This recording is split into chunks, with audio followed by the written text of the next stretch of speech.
শালা বেকারের ঝামেলা প্রচুর, কাজ টাজ নাই, এখানে বসে বসে আড্ডা মারি আমি। আবে ভিখারি যে, কেমন আছিস বল? হ্যাঁ বে, ভালো আছি।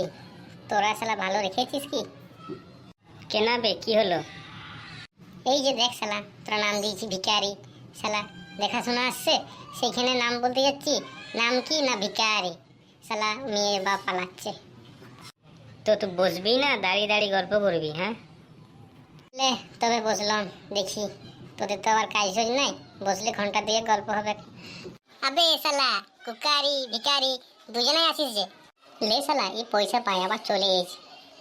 এই ঝাঁটা, তুই 1.5 টাকাটা আজকে খুঁজিস না ভিখারির এখানে, আজকে আমরা জমি আড্ডা মারবো। ঠিক আছে তাহলে, তাই হোক। ঠিক আছে তাহলে, আমি বসি তাহলে। হ্যাঁ হ্যাঁ বে ভিখারি, তোর দেখাশোনা এসেছিল, তাহলে তোকে কি কি জিজ্ঞাসা করছিল? পালা শালা, ও কথা তুলিস নাই, ও কথা তুললে আমার কোন দিকে ধোঁয়া বেরিয়ে যায়, লাগে। মনে হয় যে কে নামটা আমার ভিখারি দিয়েছিল তাকে আমি একবার পেতাম না যদি। দেখাশোনা আসবে বলে আমি খুব ভালোভাবে সেজেছিলাম, জানিস? দেখবি কেমন সেজেছিলাম, এইরকম সেজেছিলাম ভাই। তো মেয়ে ছেলের বাপের কি ফুর্তি, যখন আমার নাম বললাম ভিখারি তখনই অমনি সাইকেল দিয়ে দৌড়। আবার কি বলে জানিস মেয়ে ছেলের বাপ? বলে আমার বেটিকে তোর সাথে দেবো নাই ভিখারির সাথে, আমার বেটিকে আমি গাছের ডালে টাঙিয়ে দেবো, নদীর জলে ভাসিয়ে দেবো, পুড়িয়ে দেবো।